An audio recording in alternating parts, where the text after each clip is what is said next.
Allah Subhanahu Wa Taala kerana dapat bertemu lagi pada pagi ini dengan tazkirah ringkas.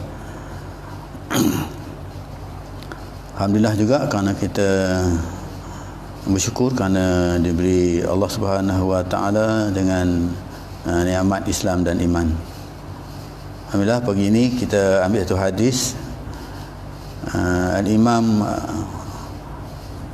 hadis daripada Imam Al-Bukhari dan Imam Muslim meriwayatkan daripada Aisyah radhiyallahu anha, maksudnya bahawa seorang lelaki telah berkata kepada Nabi sallallahu alaihi wasallam,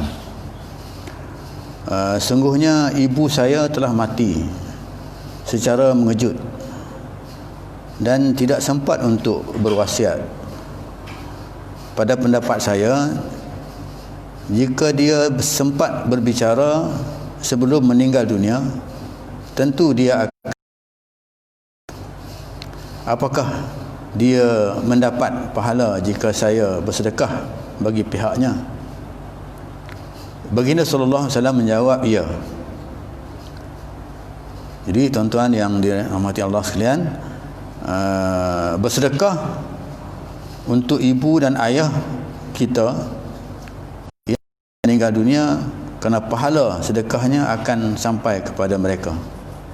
Ya, jadi maksudnya kalau kita bersedekah untuk ibu kita dan bapa kita yang telah kembali ke rahmatullah, walaupun mereka itu tak sempat nak berpesan kepada kita ataupun berwasiat kepada kita untuk bersedekah, maka kata Nabi sallallahu alaihi wasallam, kita boleh bersedekah dan pahala itu akan sampai ya kepada mereka.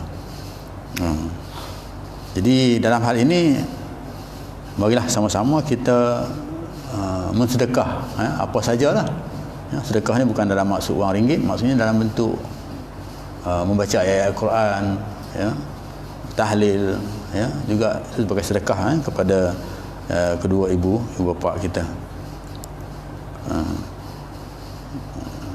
Dalam hal ini ada kaitan dengan hadis mengatakan bahawa amalan kita ni sampai kepada ibu bapa kita yang telah kembali ke rahmatullah, iaitu hadis yang berbunyi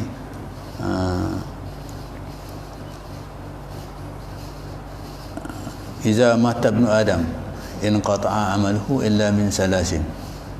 Ya, bila mati anak Adam, putus segala amalannya kecuali tiga. Sedekahun jariyah, itu sedekah yang dia lakukan semasa hidup dia. Kemudian ilmu yuntafa'u bih, ilmu yang dia memberi manfaat kepada orang lain semasa hidupnya. Dan yang ketiga, waladun soleh yad'ulah, iaitu anak soleh yang mendoakan dia.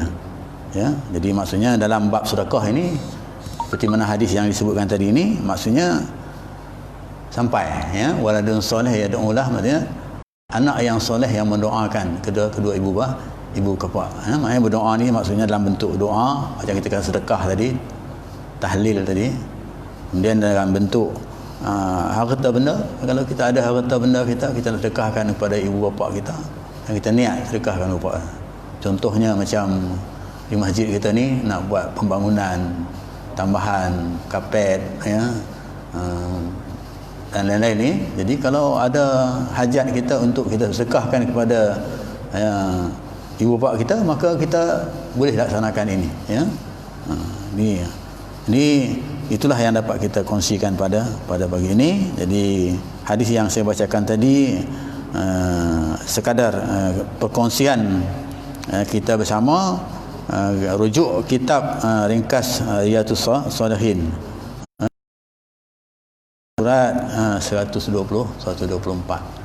Jadi itulah yang dapat kita ingatkan pada pagi ini. Mudah-mudahan dapat beri sedikit pengetahuan kepada kita untuk kita panjangkan ibadat kita ini, bukan hanya untuk kita di dunia sahaja, bahkan untuk kedua ibu bapa kita yang telah kembali ke rahmatullah saja. Aku qouli hadza wa astaghfirullahal azim billahi taufiq wa hidayah. Assalamualaikum warahmatullahi wabarakatuh.